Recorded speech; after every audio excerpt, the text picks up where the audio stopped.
ওই গেছে আর নি ভিডিও করতাম না Welcome to England.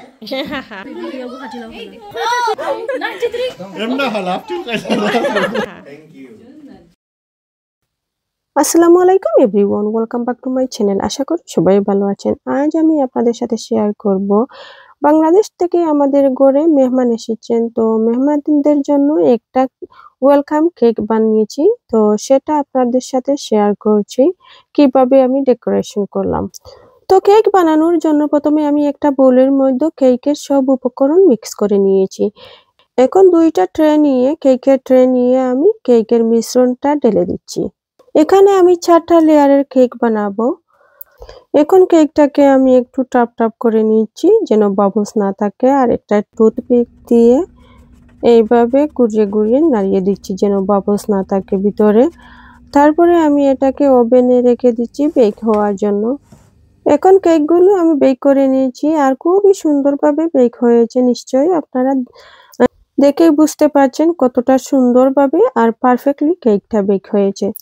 আজ এই কেকের পুরো রেসিপিটা দেইনি, ইনশাআল্লাহ নেক্সট কোনো ভিডিওতে পুরো রেসিপিটা শেয়ার করব। আর আমি ওভেন থেকে বের করার পরে একটা টাওয়াল দিয়ে কভার করে রেখেছিলাম প্রায় 1 ঘন্টার মতো। এখন কেকগুলোকে আমি ডিমোড করে নিয়েছি, আর এই তো কেকটা খুবই সফট আর স্পঞ্জি হয়েছে।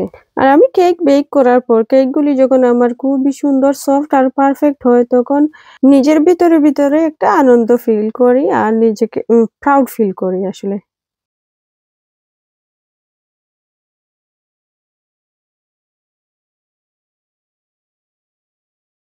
এখন একটা কেকের বোর্ডের মধ্যে আমি কিছু ক্রিম লাগিয়ে নিচ্ছি, নিয়ে প্রথম লেয়ারটা এর উপরে দিয়ে দিচ্ছি। প্রথম লেয়ার দেওয়ার পরে আমি এক এক করে 4টা লেয়ার এইভাবে দিয়ে দেব। দেওয়ার পর ক্রাম কোট করে নেব।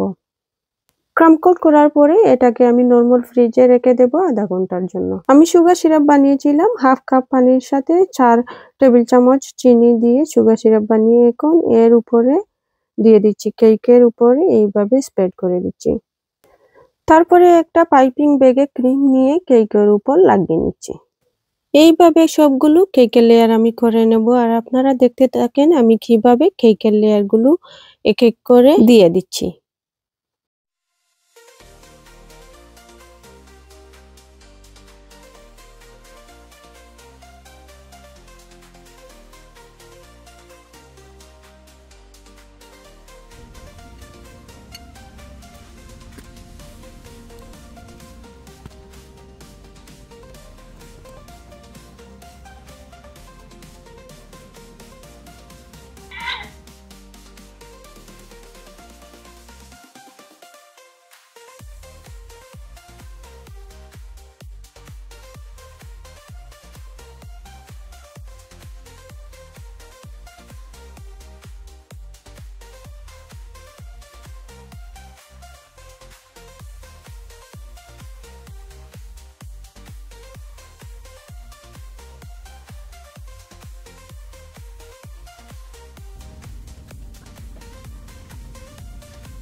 এই তো এইভাবে কেকটাকে আমি ডেকোরেট করে নিয়েছি আর নিজে নিজে বেক করা নিজের পছন্দ মতো ডেকোরেশন করার মধ্যে আলাদা একটা আনন্দই থাকে।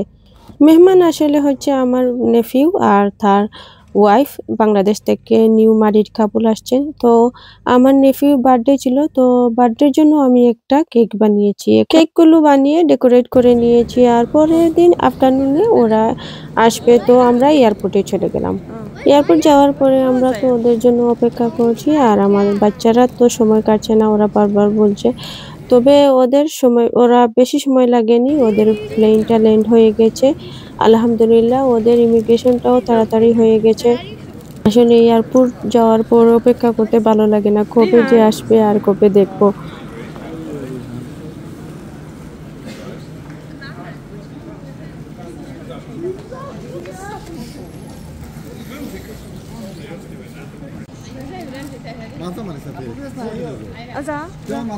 এয়ারপোর্টে ইমিগ্রেশন শেষ করার পর ওরা চলে এসেছে, তারপরে কিছু ফটো তুললাম।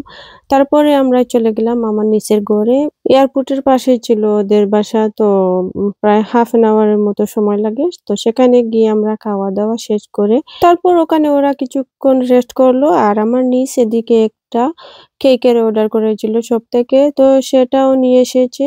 তারপরে সবাই মিলে কেক কাটলাম আর অনেক এনজয় করেছি সেখানে।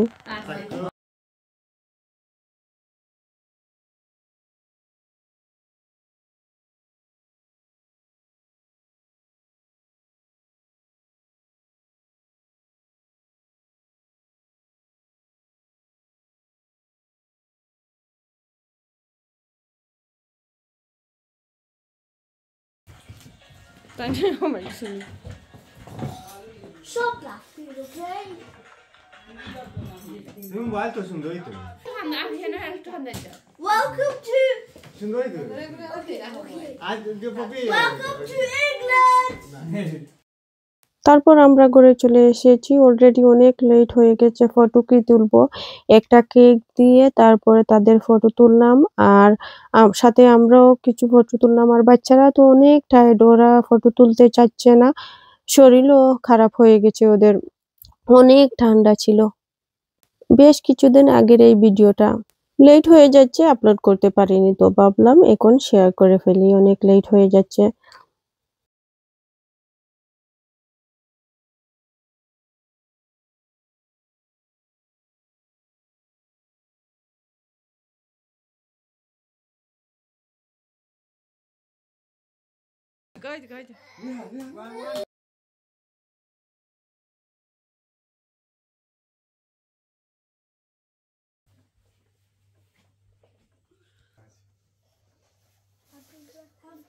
Happy birthday, Michael. Thank you so much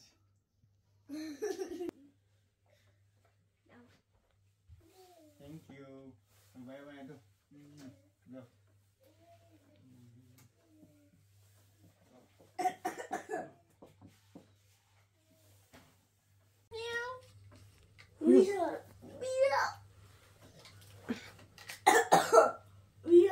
Meow.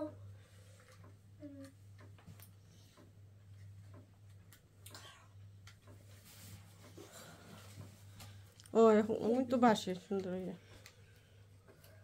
তো বাবি ফটোটা তুলি। তারপরের দিন হচ্ছে বিকেলবেলা সবাই চলে এসেছেন আমাদের ফ্যামিলির, ওদেরকে দেখার জন্য। তারপর আমরা খাবার দাবার আর কিছু স্ন্যাক্স রেডি করেছি। তো এখন সবাই মিলে ফটো তুলছি, ভিডিও করছি আর এনজয় করেছি। এই দিনটা আমরা আসলে অনেক এনজয় করেছি। দিনটা আসলে খুবই তাড়াতাড়ি চলে গেছে, ওই দিনটা আমরা খুবই বিজি ছিলাম।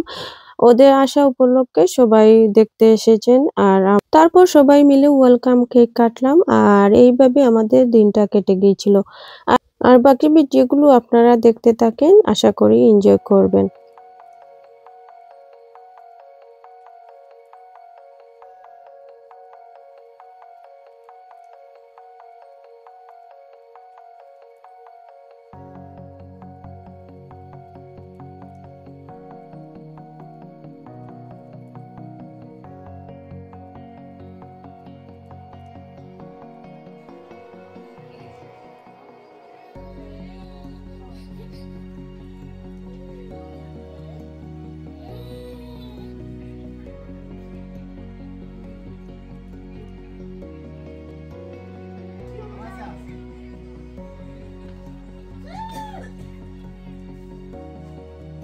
Bye.